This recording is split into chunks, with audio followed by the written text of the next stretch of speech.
Profe, no se escucha.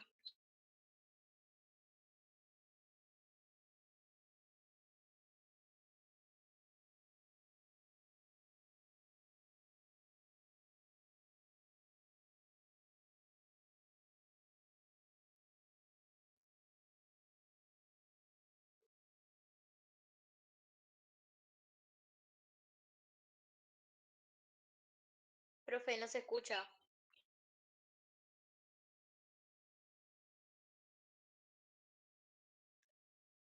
Ahora tampoco. Ahora sí, sí. Ah, entonces lo había apagado, creo que. Ahora sí se escucha. Sí, ¿Eh? profe. Bien, bien. Están estudiando mucho, me decían, no, ya para el parcial. Con los prácticos, bien. Bueno, hoy vamos a ver pulgar y como es bastante largo, nos queda la colita para terminar, que es prensión para la semana que viene, que es más sencillo, es más teórico también. Bueno, vamos a ver, entonces vamos a hablar de, ay, ¿cómo hacía este? Ajá, pero ¿dónde va a ver que encuentre la flechita? ¿Alguien me puede hacer de auxiliar acá? Bien, dale, dale. No encuentro la, acá encontré, acá encontré.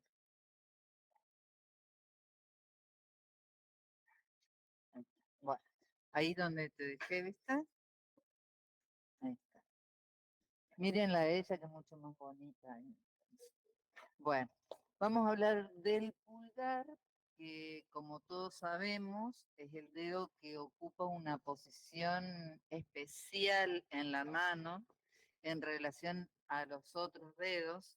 Igualmente, para que tenga valor, digamos, funcional, necesita del resto de los dedos. No sé si alguna vez han visto, yo he visto, por eso le digo pulgarización de otro dedo, porque el objetivo primordial del pulgar es la oposición, ¿sí? El poder oponerse al resto para sea realizar una pinza o tomar una presa con fuerza. Necesitamos de la acción del pulgar.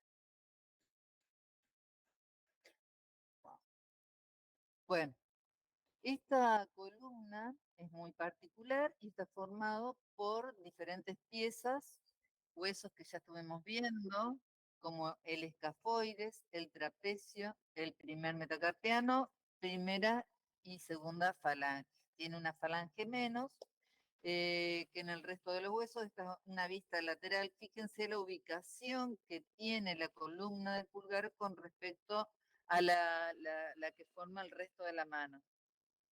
Vieron que no está en el mismo plano también. Eso le da características especiales también. Se encuentra por delante, ¿eh? ¿Qué te pasa que te reís? Bueno, se encuentra por delante y formando, fíjense, un ángulo con el segundo metacarpiano, en este caso sería el del índice, ¿sí? Bueno, pasamos. Se dice, bueno, que cumple con un principio de economía universal. ¿A qué se refiere esto? A que el pulgar, el pulgar, ay no, que el pulgar es lo suficiente, tiene la longitud suficiente y necesaria para realizar la oposición. Si fuera más larga, más largo, tuviera otra falange, no podría ser esto, que es la oposición más fina que se puede realizar, porque quedaría demasiado largo. Y si fuera más corto, tampoco le permitiría llegar a oponerse con el quinto dedo o a cerrar la presa. ¿eh? Las articulaciones que tiene son la trapezoescafoidea, que es la primera, que es una articulación de qué tipo, a qué género pertenece, es artrodia. Por lo tanto, ¿qué movimientos se van a producir? Deslizamiento. La segunda articulación y la más importante es la carpometacarpiana, que en este caso es la trapezo metacarpiana. ¿eh? Es una articulación por encaje recíproco o en silla de montar. Por lo tanto, ¿cuántos ejes o cuántos movimientos permite una articulación en silla de montar? Dos, ¿eh? Dos ejes. La metacarpofalángica, que si recordamos la metacarpofalángica de los dedos, era condilia también. Acá también es condilia, por lo tanto también tenemos dos ejes más de movimiento. Y por último, la interfalángica, ahí es una articulación troclear que nos va a permitir un grado más. Por lo tanto, en total son 5 grados de libertad necesarios y suficientes para realizar la oposición, que si nosotros miramos en esta imagen, es la facultad que tiene el pulgar de poder con su pulpejo orientarse y tomar contacto con el pulpejo de los demás dedos. ¿Sí? Sí.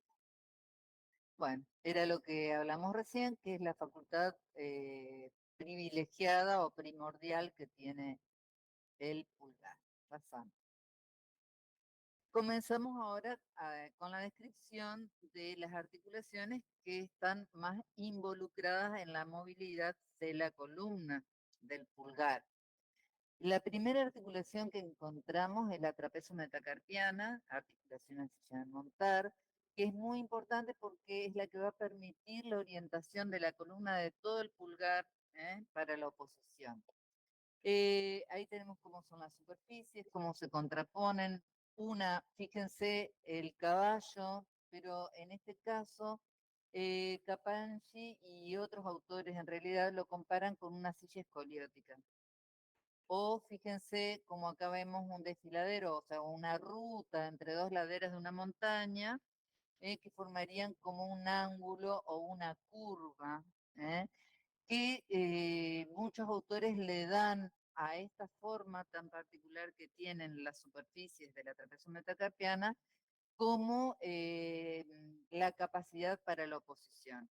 En realidad no solamente es la forma, sino que va a tener que ver con otras propiedades, como son una rotación automática que se produce en esta articulación, y a la que se le van a agregar la de las articulaciones subsiguientes.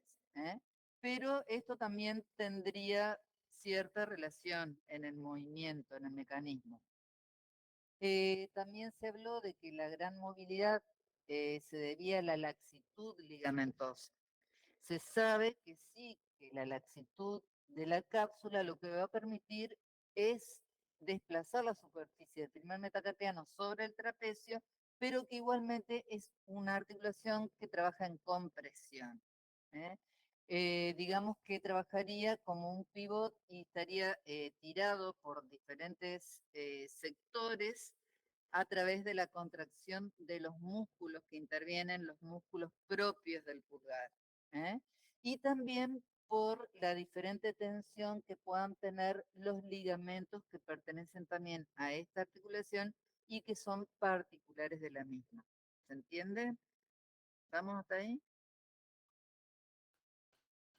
Bueno, nosotros dijimos que es una articulación en silla de montar, ¿no es cierto? Entonces podemos compararla, fíjense que acá tenemos una silla de montar que estaría ubicada sobre el caballo, ¿no es cierto?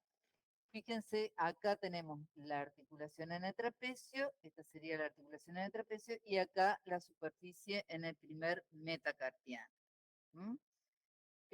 Cada superficie es convexa en una dimensión y convexa en la otra. El diámetro longitudinal de la superficie articular del trapecio, fíjense, es por lo general cóncava, el longitudinal, es decir, que va de adelante hacia atrás, ahí tenemos en azul o en gris, cóncavo, en situación dorsal palmar.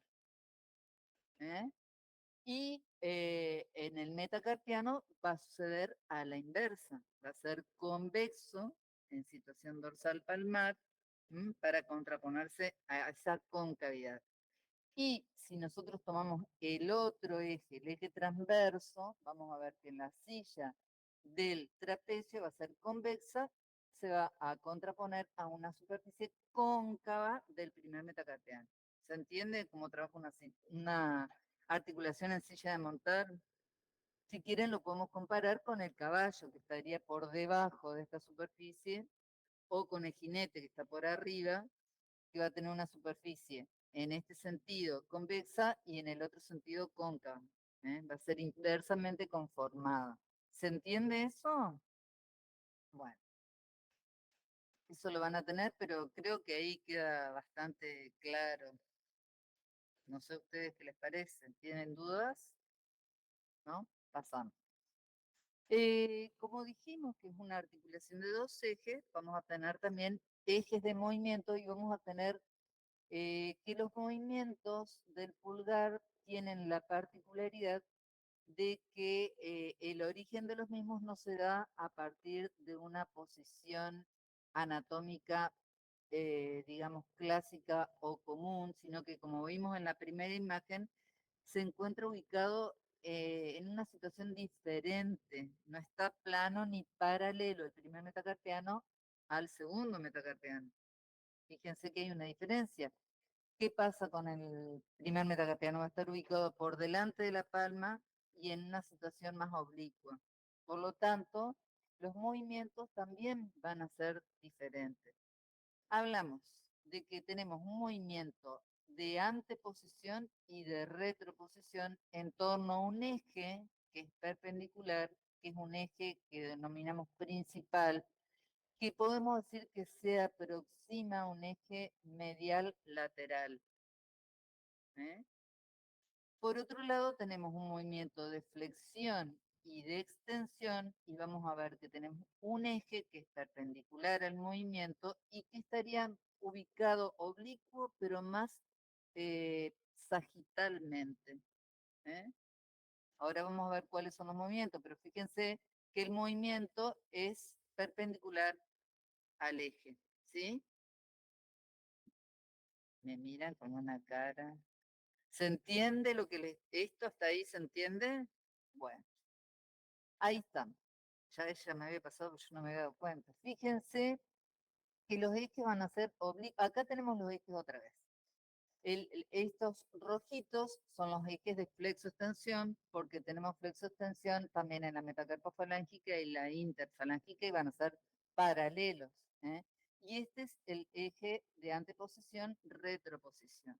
Fíjense que estos son los planos anatómicos convencionales o clásicos, que son el sagital, el transversal y el frontal. Y que estos ejes no están ubicados en esos planos, sino que son ejes oblicuos, con relación. Es por eso que Capanghi al movimiento, este movimiento, que otros autores lo denominan abducción, Capanghi lo denomina anteposición. Porque no se mueven en los mismos planos, sino que diría que abducción es más bien una separación, ¿eh? que es lo que Capanghi dice que es una extensión. Ahora vamos a analizar cada uno de los movimientos, ¿de acuerdo? Pasamos. Fíjense, acá tenemos que el, el primer metacarpiano va a formar ángulos con los planos convencionales. Con el plano frontal forma un ángulo de 30 grados, con el plano transversal de 40 y con el plano sagital también va a formar un ángulo de 40 grados. Esa es la posición de partida, la posición de descanso a partir de la cual se describen los movimientos del pulgar, que es la posición que ustedes tienen de descanso fisiológico. En esa posición, ¿qué sucede? Existe silencio electromiográfico, es decir, que no va a haber actividad muscular, sino que los músculos van a estar relajados y además los ligamentos van a estar distendidos y va a haber también una máxima congruencia articular ¿eh? en la posición de partida. No sé si soy muy reiterativa o se entiende más o menos cómo vamos. Bueno. Entonces, vamos a ver los movimientos de ese primer metacarpiano en torno al primer eje que nombramos, el primer eje que va a ser el eje más importante, vamos a obtener los movimientos de anteposición y de retroposición. O sea, de anteposición y de retroposición. ¿eh? En el segundo eje vamos a obtener los movimientos de flexión y de extensión. Flexión y extensión. Ahora los vamos a escribir bien. Tenemos que pensar en que el que se está moviendo es el primer metacarpiano en relación a los otros. Luego, las otras articulaciones van a prolongar el movimiento para llegar a la posición deseada o necesaria. ¿Vamos? La anteposición dirige el pulgar hacia adelante, casi perpendicular al plano de la palma, que es la abducción de otros autores, y la retroposición dirige el pulgar hacia atrás para conducirlo al plano de la palma de la mano, alejado aproximadamente 60 grados del segundo metacarpiano. ¿De acuerdo? Pasamos al eje de flexo-extensión, que decíamos que era un eje secundario. Ahí vemos de vuelta la misma imagen. La flexión dirige el metacarpiano, el primero, hacia adelante y hacia adentro, sin sobrepasar el plano sagital del segundo. ¿Eh? Luego yo acá, por ejemplo, en mi mano, lo que hago es flexionar la metacarpofalángica, interfalángica, pero lo que yo estoy mirando, porque estoy hablando, es de la trapecio metacarpiana. ¿Eh? Entonces, estoy hablando del primer metacarpiano en relación al segundo. ¿Mm? Si yo necesito una mayor flexión, una mayor, digamos, una oposición hacia el meñique, voy a flexionar las otras articulaciones. Y la extensión dirige el primer metacarpiano hacia arriba, hacia afuera, hacia atrás, y nos fuimos, no importa. Y también va a extenderse a través, las otras articulaciones continúan con la extensión. ¿Eh? Aparte de estos movimientos puros en la articulación trapezo-metacarpiana, todos los movimientos son complejos. Y a este movimiento de anteposición, retroposición, flexión, extensión, se le van a asociar diferentes grados de rotación, porque todas estas articulaciones de dos ejes, ¿se acuerdan que se producían en ellas una rotación que era automática? ¿Eh? Una rotación automática que va a favorecer y va a modificar la orientación del eje de la columna del pulgar para que se pueda oponer al resto de los dedos. ¿Sí? Bueno, vamos a ver en cuanto a la amplitud de movimiento, hay variación, van a encontrar diferentes amplitudes según los autores que se traten. Tenemos que saber que además hay variaciones individuales y variaciones que dependen también de la... ¡Ay, miren! Ella es hiperlaxa, miren, miren, sí, impresionante.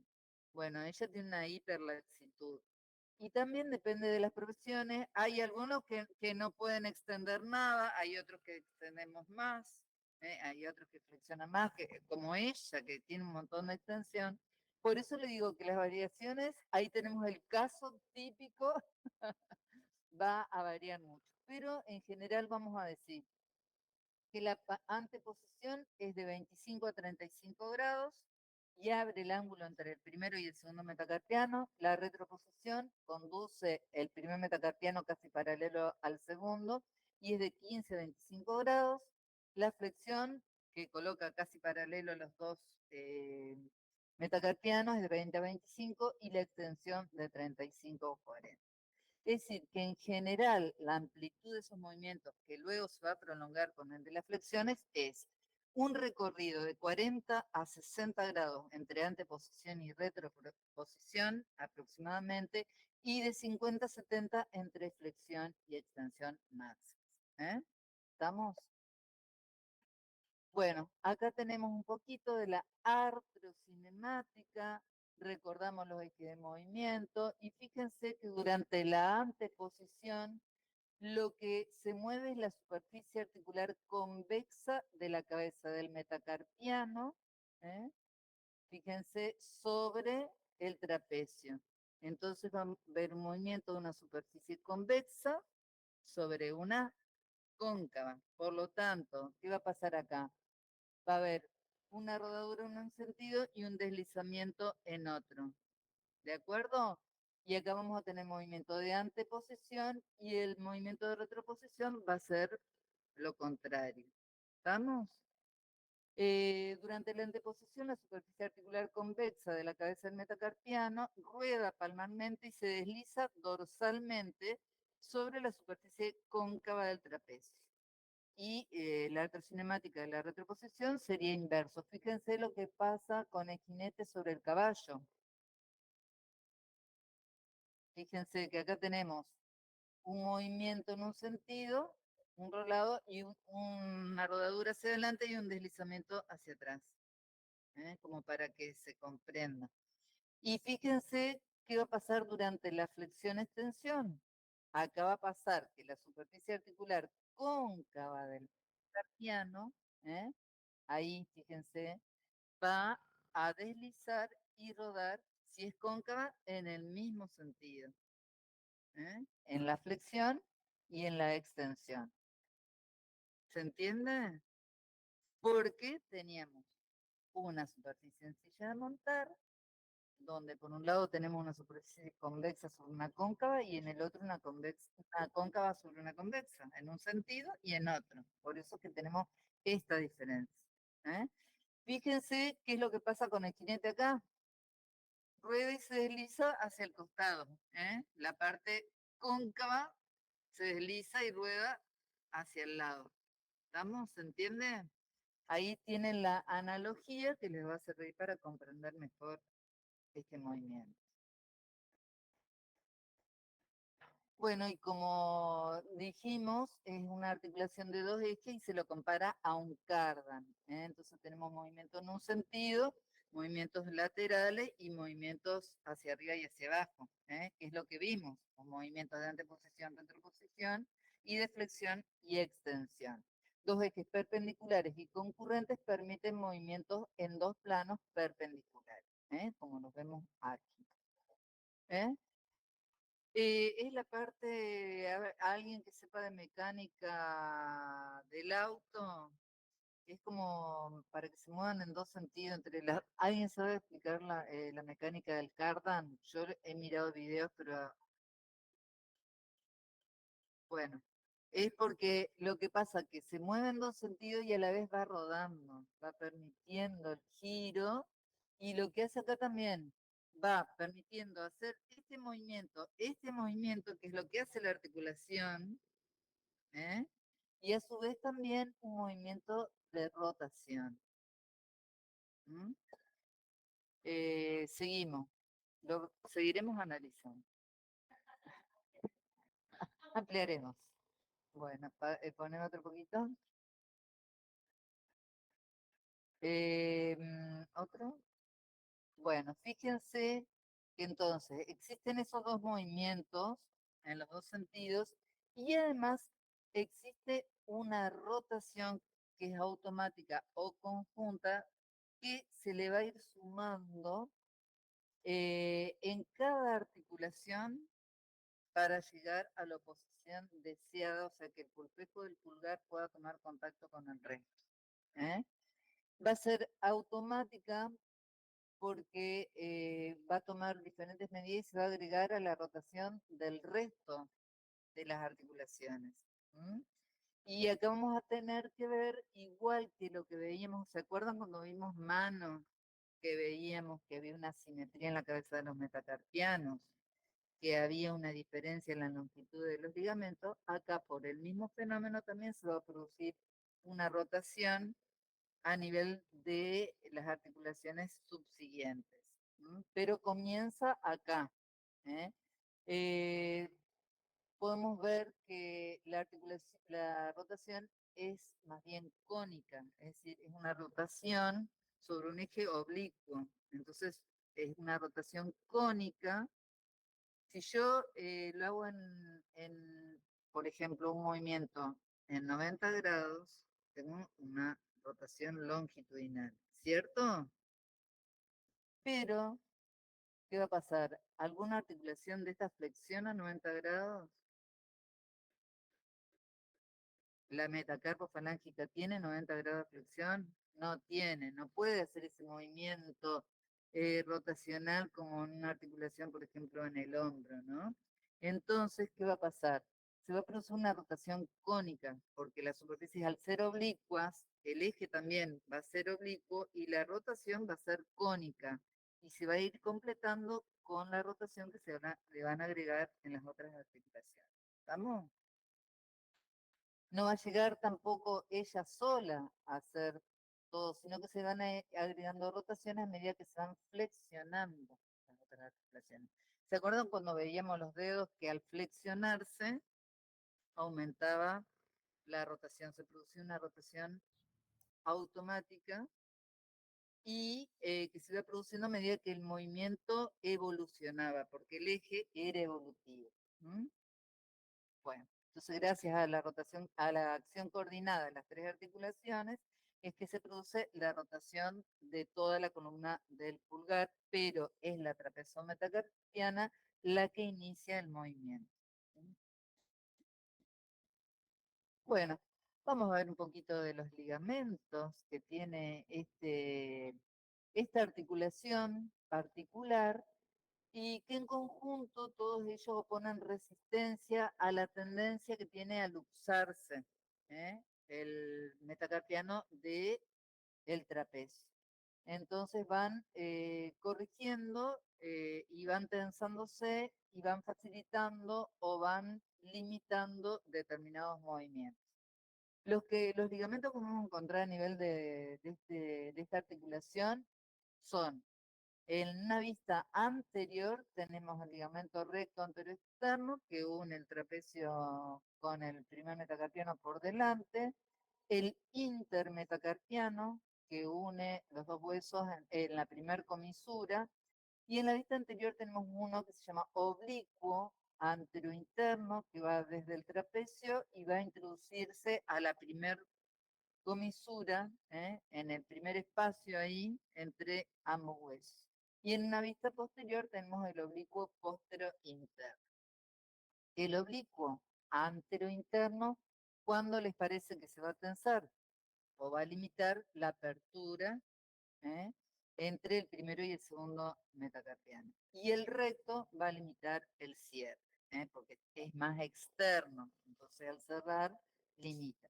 Y los oblicuos van a limitar el movimiento rotatorio que va a tener la articulación. ¿Sí?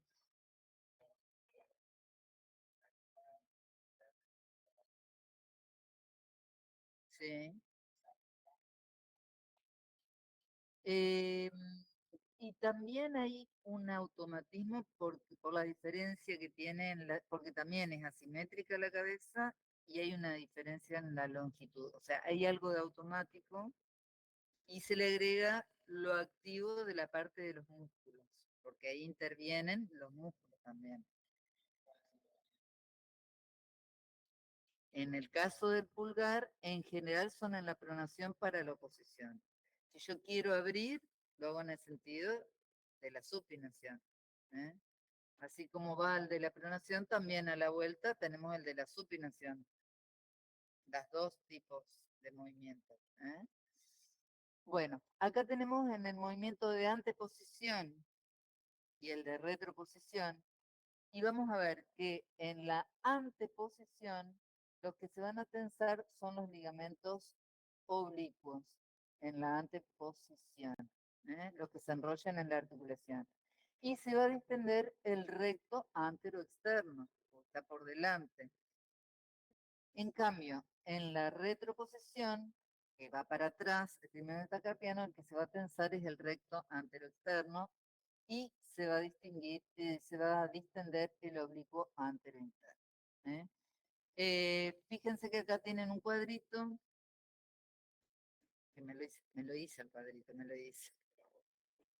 Ya lo van a tener en el, porque lo que pasa es que por ahí Capangi dice, por ahí lo tensa uno en un movimiento y lo tensa a otro en el otro. Ahora vamos a ver cuando vemos los movimientos de pronación y supinación, que por una parte dice que el oblicuo posterior interno se tensa en pronación y después dice que se tensa en supinación. Ahora vamos a ver qué les parece a ustedes.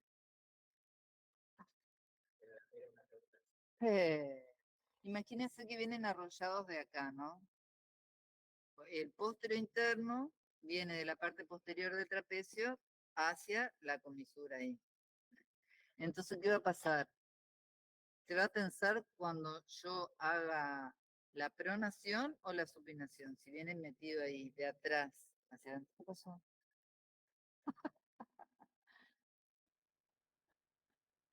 Se va a tensar el oblicuo póstero interno cuando hago la pronación o cuando hago la supinación. La supinación, porque va, fíjense que va al revés. Sí, sí, sí, sí, sí. No, la pronación es esto, acompaña ahí. Pero fíjense que el primer metacarpiano va a hacer esto, y en la supinación hace esto.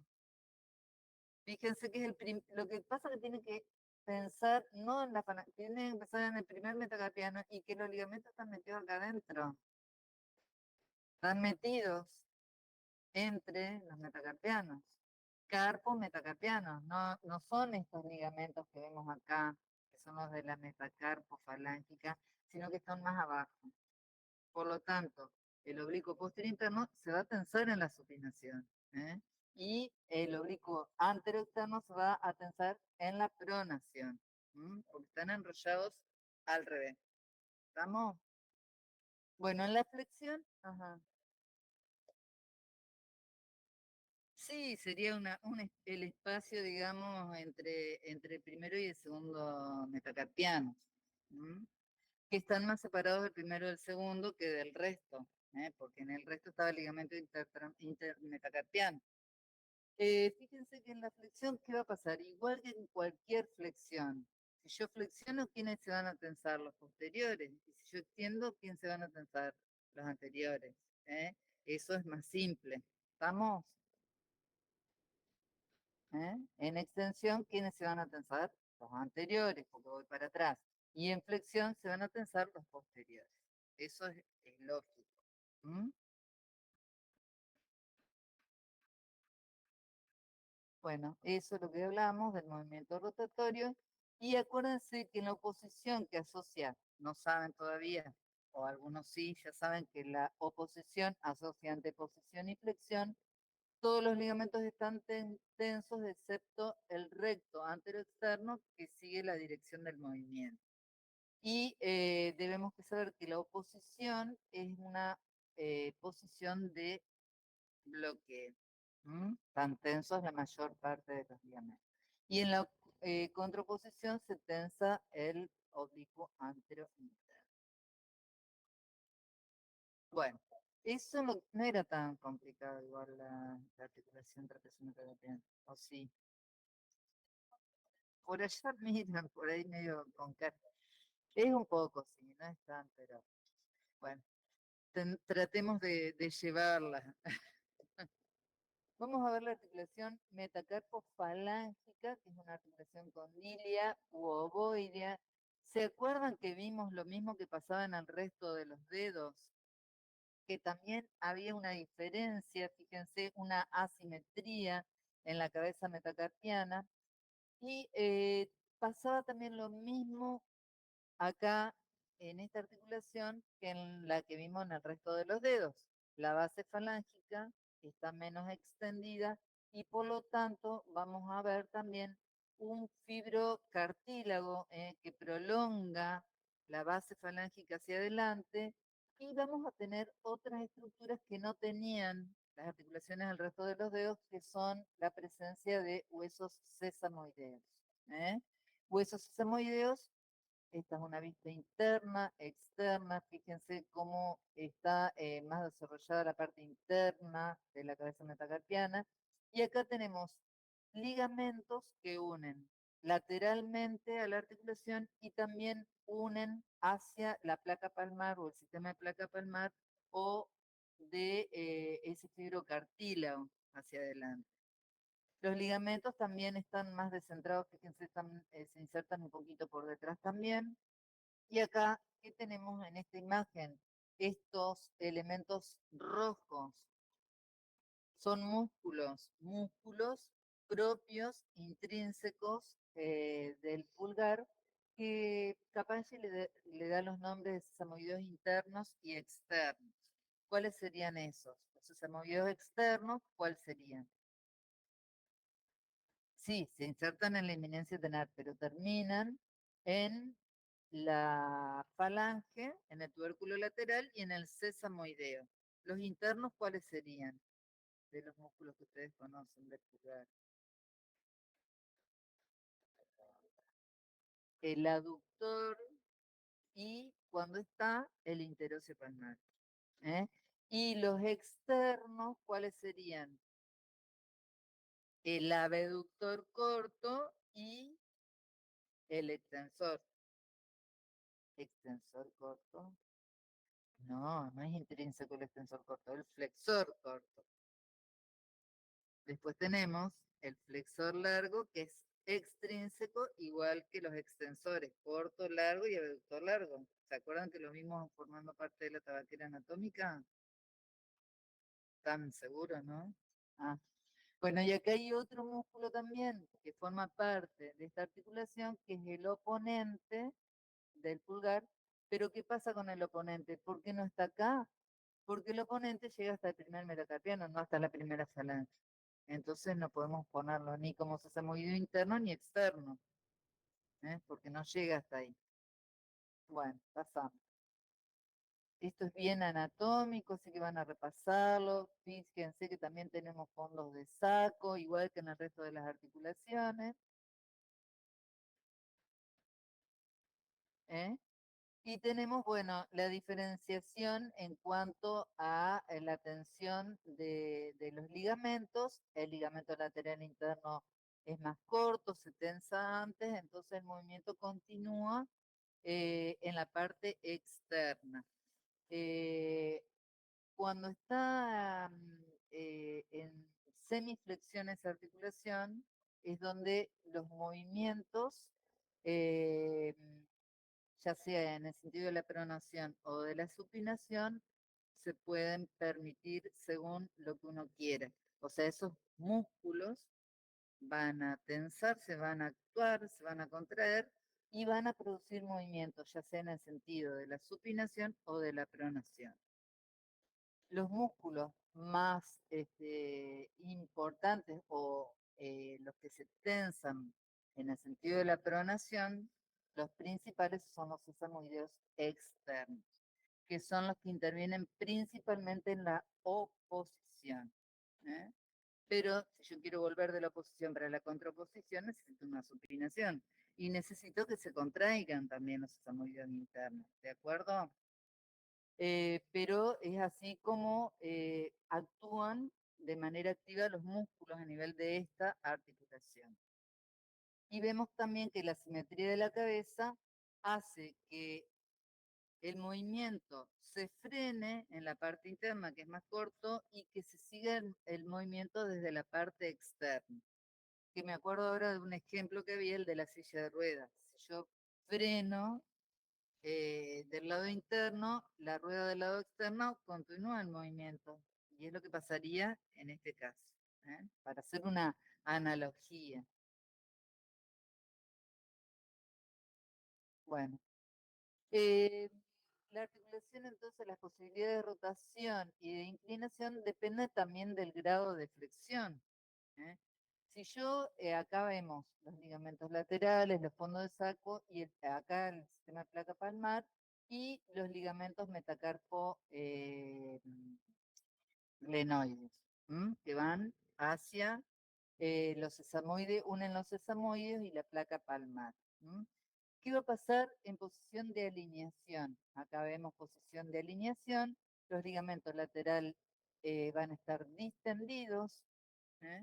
Están distendidos, y el sistema de placa palmar, ahí tenemos, y el ligamento, los metacarpoglenoideos van a estar tensos. O sea, ¿qué va a pasar acá? Vamos a tener una posición de ¿qué? De bloqueo. Vamos a tener una posición de bloqueo. Quita el movimiento para que continúe. Acá tenemos justamente la posición intermedia o de semiflexión, que es la de máxima movilidad, que es donde pueden actuar tanto los músculos sesamoideos internos como externos, y es donde están distendidos los dos sistemas. Y luego tenemos en el tercer caso, en el de máxima flexión, que también va a ser otra posición de bloqueo. Vamos a tener la placa palmar, va a estar distendida, el ligamento lateral, ¿cómo va a estar? Fíjense, tenso, va a estar distendido también, va a estar tenso el fondo del saco posterior o dorsal.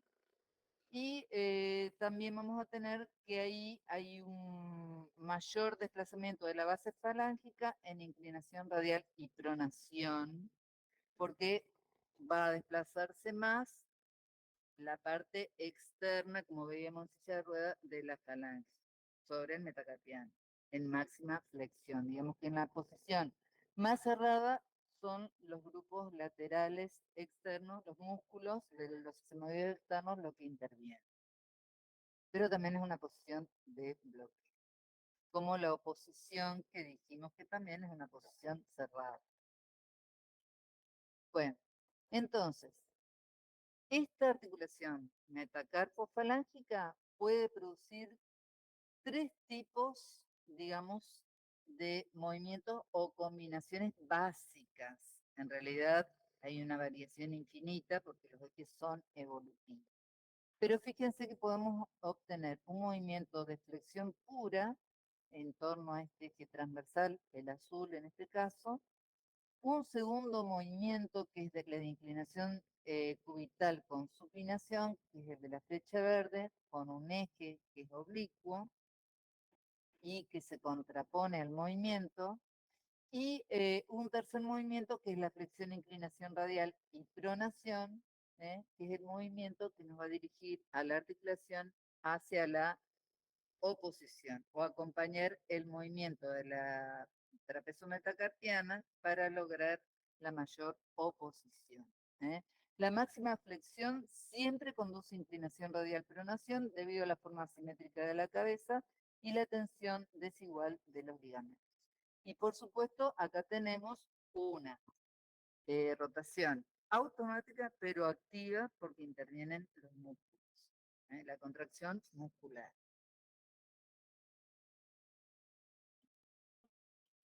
Bueno, el ROM de la metacarpofalángica, donde vemos la posición de alineación, se usan sistemas de varillas o de cerillas, hace referencia a Capaggi a esto, para poder medir el eje de flexión está en la prolongación del eje del primer metacarpiano.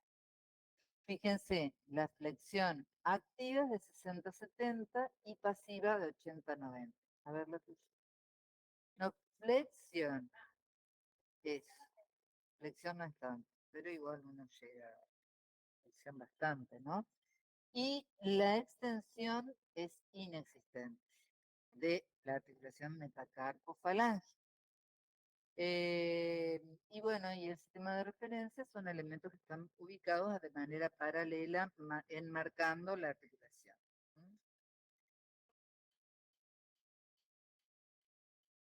Bueno, fíjense ahí lo que pasa cuando se contraen los sesamoideos internos y lo que pasa cuando se contraen los sesamoideos externos. Fijémonos en este lado donde encontramos a la columna del pulgar en anteposición en los dos casos. Pero fijémonos la uña y el pulpejo, la orientación.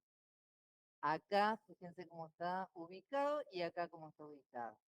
Acá es por contracción de los sesamoideos internos y acá es contracción de los sesamoideos externos. Entonces cambió, fíjense, la activación muscular y cambió la orientación. ¿Mm? ¿Y qué pasa cuando vemos la contracción en retroposición? O sea, anteposiciones ahí, retroposición cuando voy hacia atrás. Fíjense, contracción de sesamoideos internos y contracción de sesamoideos externos. ¿Eh? ¿Estamos? Vieron que tenemos que comparar para ver a cómo se orienta.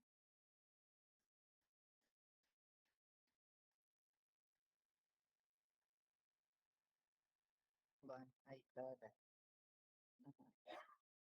Bueno, fíjense, acá, por ejemplo, tenemos que para una presa cilíndrica necesitamos de la acción justamente de los sesamoideos externos para poder cerrar o asegurar la presa con el pulgar. Si el pulgar no interviene, fíjense que la fuerza de la prensión va a ser nula, va a estar muy limitada. Además, podemos ver que cuando se realiza el movimiento de oposición real, va a tomar el pulgar el camino más corto. No va a hacer esto para agarrar, sino que va a ir directo, ¿eh? Por medio de los movimientos que hemos visto. La estabilidad de la metacarpofalángica no solo depende de factores articulares, sino también musculares. Y también tenemos que ver que a menor diámetro del cilindro, más firmeza de la presa, sobre todo cuando el pulgar puede pasar por encima del índice. ¿Eh? Se cierra la presa. Bueno, inclinación radial de la primera falange completa la anteposición del primer metacarpiano y es indispensable para el bloqueo de la presa, un camino más corto. La pronación de la primera falange también es factor de consolidación, aumentando las superficies de contacto. Bueno, vamos a ver que están muy cansados, muy aburridos, consternados quizás. Bueno, vamos a ver que aquí justamente vemos, bueno, la articulación trapezometacardíana y acá vemos lo que pasa en las articulaciones metacarpofalángica e interfalángica, donde tenemos la base falángica que es cóncava, que se va a deslizar sobre la superficie convexa. Entonces, ¿qué es lo que tenemos? Todo doble deslizamiento en el mismo sentido. Vimos que la estructura básica y la artrocinemática de la metacarpofalángica del pulgar son parecidas a la de los dedos del resto de los dedos, ¿no? Pero acá lo que va a haber es una diferencia en cuanto a la osteocinemática. Si ustedes recuerdan, las metacarpofalángicas de los 4 dedos, ¿qué otro movimiento tenían que acá no hablamos del otro movimiento? La lateralidad. Acá los ligamentos colaterales van a restringir esos movimientos. Lo restringen justamente para darle estabilidad a todo el radio del pulgar. Por eso es que los movimientos laterales en esta articulación prácticamente son nulos. ¿Estamos? La articulación interfalángica del pulgar es muy similar a las interfalángicas del resto de los dedos. ¿eh? Basada en lo mismo, es una articulación de tipo troclear, donde vamos a ver que tenemos una flexión activa, que es de 75-80 grados, y pasiva de 90. ¿Oh? Ella activa ya supera. Y la extensión activa de 5 a 10 grados y pasiva de 30. Bueno, yo activa también puedo más ahí. Esta, ¿eh? Esta. Pero bueno, estabilizarla ahí. Bueno, ¿pudieron mover los deditos? Sí, sí estás pudiendo, están pudiendo. Bueno, y acá fíjense que también, al igual que los dedos, ¿se acuerdan cuando veíamos que si el eje era oblicuo, la flexión también se realizaba de manera oblicua? Fíjense que también hay una asimetría y se produce, fíjense, un movimiento también en el sentido de la pronación, una rotación netamente automática, ¿eh? Por diferencias de las superficies también articulares. Fíjense que no existe un eje de flexo-extensión, sino más bien una serie de ejes instantáneos evolutivos entre la posición inicial y la final que convergen en un punto localizado por fuera y que induce una rotación cónica. Tenemos un punto y la rotación se produce de manera cónica. Quiere decir que si yo, fíjense, cada uno de ustedes puede hacer la prueba. Flexionen la primera falange, miren ahí, flexionen la primera falange y fíjense cómo queda la uña de cada uno de ustedes. Fíjense que rotó, no hace una flexión en el plano, en el mismo plano, en el plano sagital, entre la primera y la segunda falange, existe una variación de tal manera que la falange queda mirando hacia la palma de la mano, como para ir hacia la oposición. ¿Eh?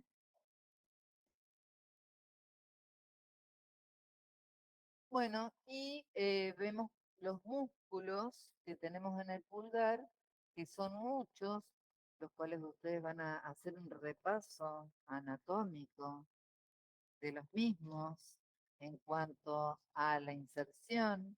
Tenemos músculos que son extrínsecos, como el abductor largo, el extensor corto, el extensor largo y el flexor propio, que son útiles para relajar y para bloquear la presa, para relajar los extensores, para bloquear el flexor propio largo del pulgar, dentro de los músculos extrínsecos. Y los podemos ubicar de acuerdo a los ejes que teníamos, el eje de antepulsión, retropulsión y el eje de flexión y extensión. Entonces, si nosotros lo ubicamos en relación a esos ejes, vamos a ver que los que están por delante del eje de flexo-extensión van a ser flexión, los que están por detrás van a ser extensión, los que están por fuera que van a ser antepulsión y los que están por dentro retropulsión. ¿De acuerdo? Entonces, de esa manera es como ustedes van a ubicar los músculos para su estudio. ¿Se entiende o quieren que los repitamos y vamos diciendo las inserciones? No. Bueno, músculos intrínsecos, decíamos en el grupo externo, flexor corto, oponente y abductor, de los cuales de estos tres, dos eran sesamoideos externos, según Capanchi, que sería el flexor y el abductor, y el oponente no sería porque no llega hasta la primera falange. Y en el grupo interno tenemos el aductor del pulgar y el primer interosseo palmar, que estos músculos intrínsecos son motores de coordinación y precisión para las pinzas y las presas, principalmente. Bueno, hablamos en general, después ustedes van a lo particular, ¿sí? Por favor. El abductor largo del pulgar va a llegar hasta el primer metacarpiano nomás. O sea, cada uno en el plano funcional de estos tres, los cuatro son motores de un segmento de la columna del pulgar.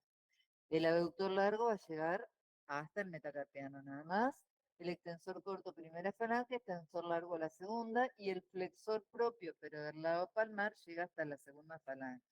¿eh? Lo que van a hacer principalmente los músculos extensores como el abductor, intervenir en el relajamiento de la presa, porque son extensores.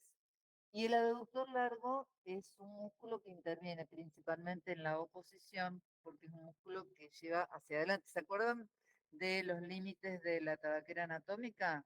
En la parte lateral encontramos el extensor corto, hola, y el extensor corto, ¿y quién más?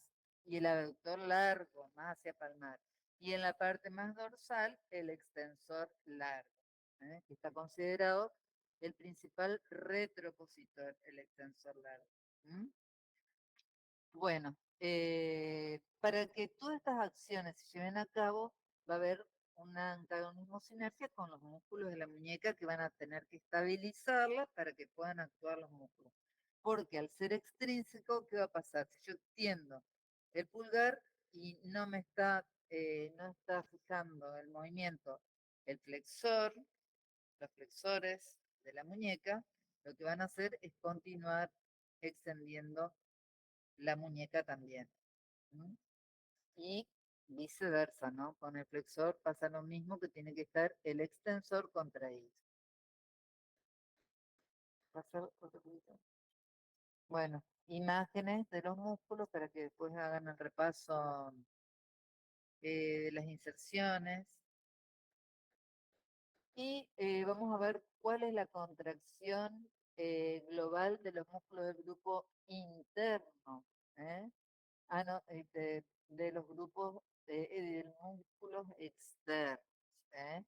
De los músculos externos intervienen principalmente en el movimiento de oposición. Son los principales músculos de la oposición.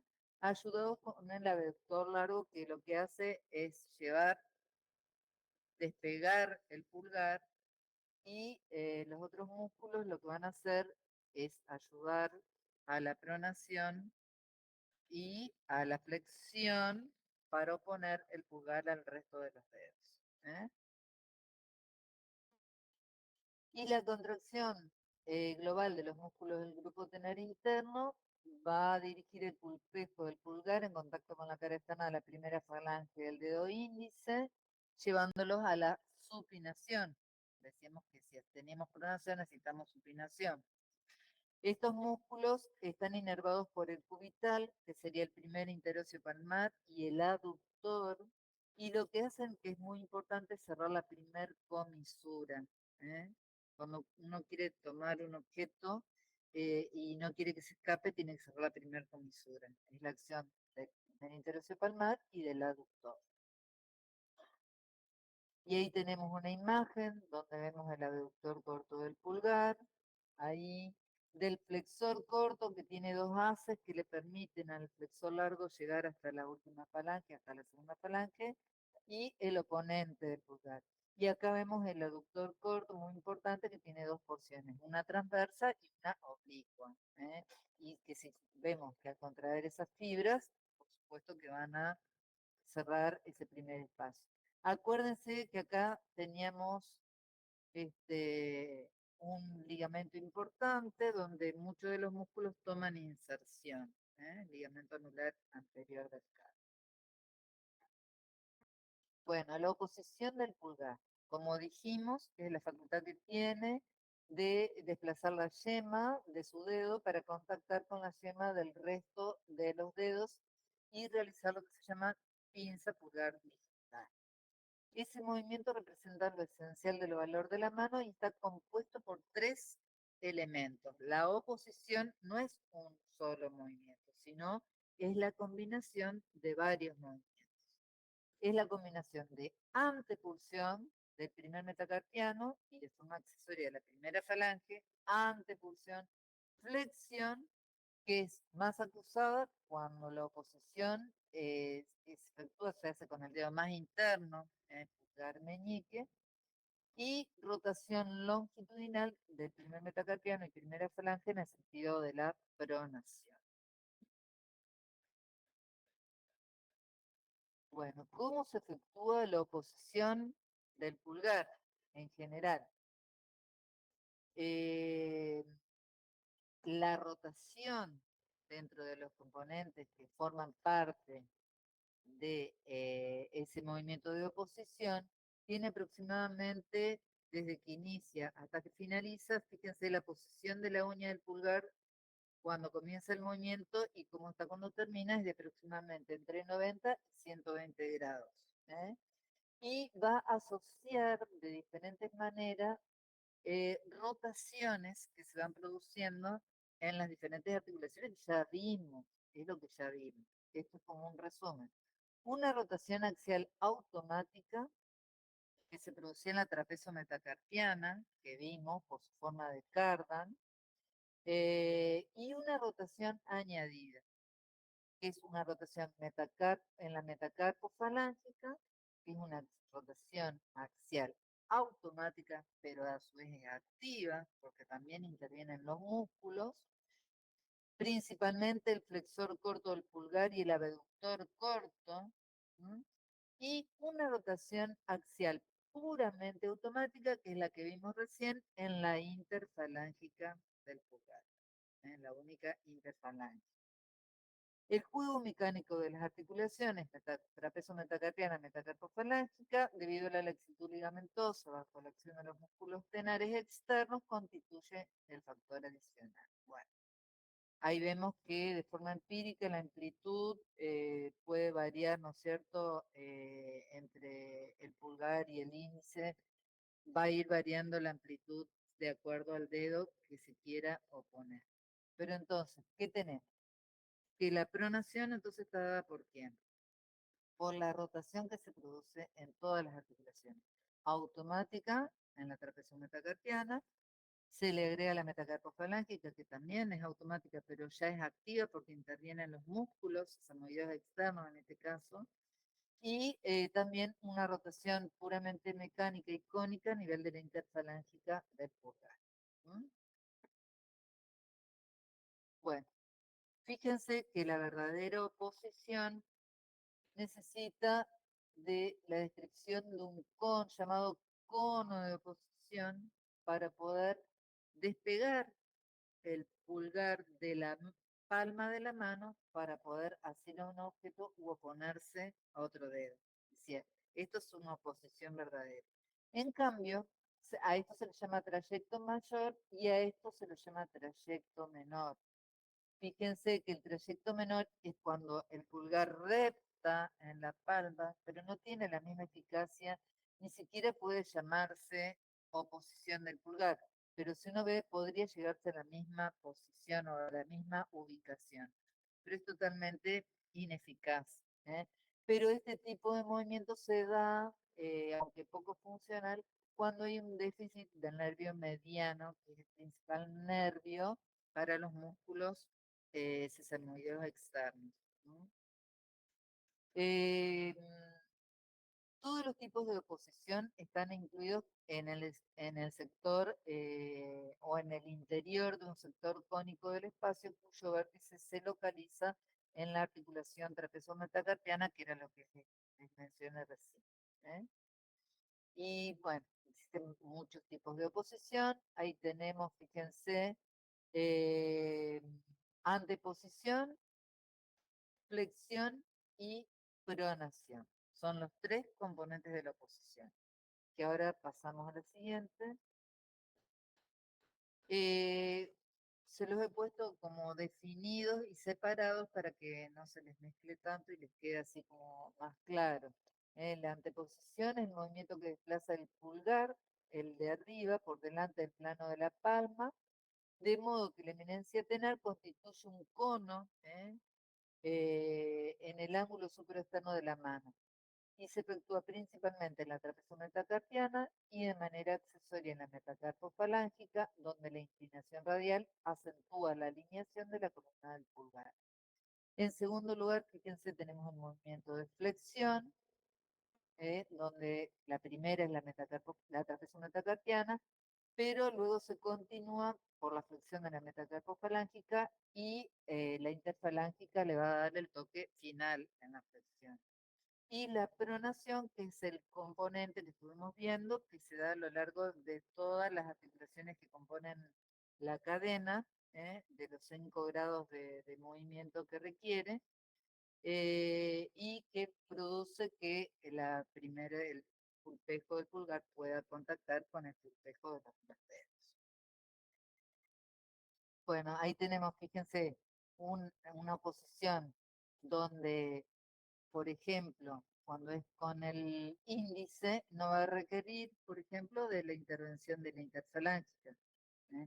En cambio, cuando hacemos una posición con el meñique, fíjense que van a tener que estar todas las articulaciones involucradas. El movimiento va a ser máximo. Y si hay oposición, va a haber contraoposición. Y es necesaria porque necesitamos soltar objetos.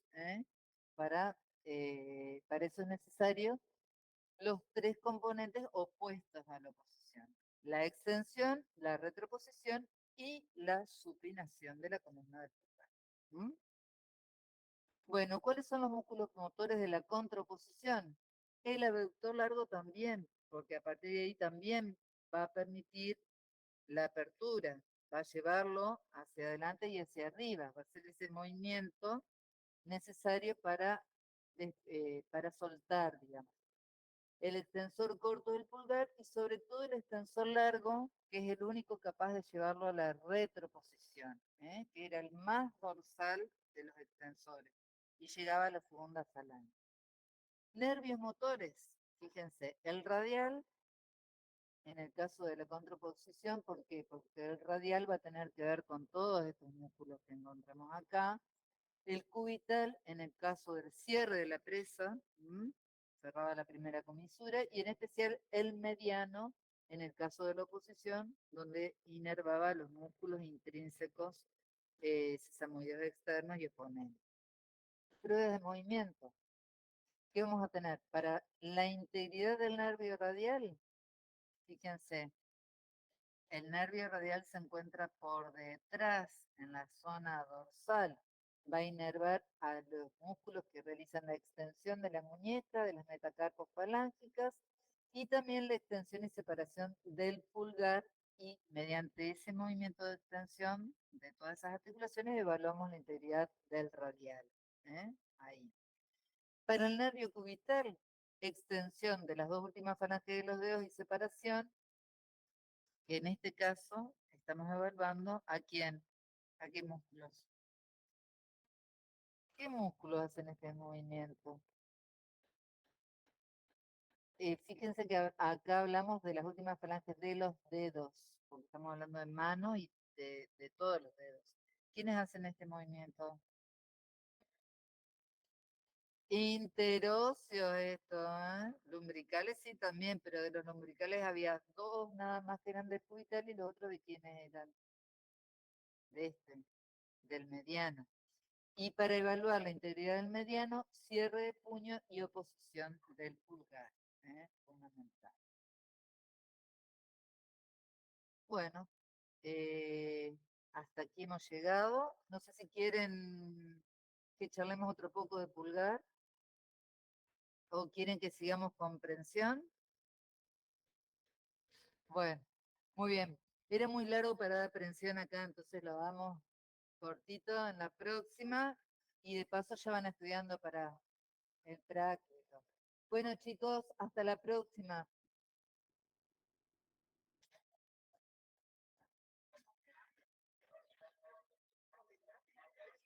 Eh, esto. La anteposición, ¿quiénes lo realizan? El único que está más atrás en realidad es el abductor, está medio ahí.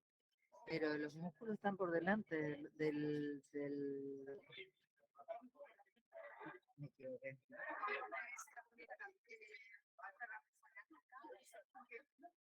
Disculpe, ¿por qué no me interrumpen enseguida? Pues yo mismo me lengua la traba. Vengo de anatomía, sigo acá con esto y la trapezo me está carteando. ¿eh? Perdón, pero bueno, esto les queda, ahí está todo escrito y aparte tienen para completar lo del cap.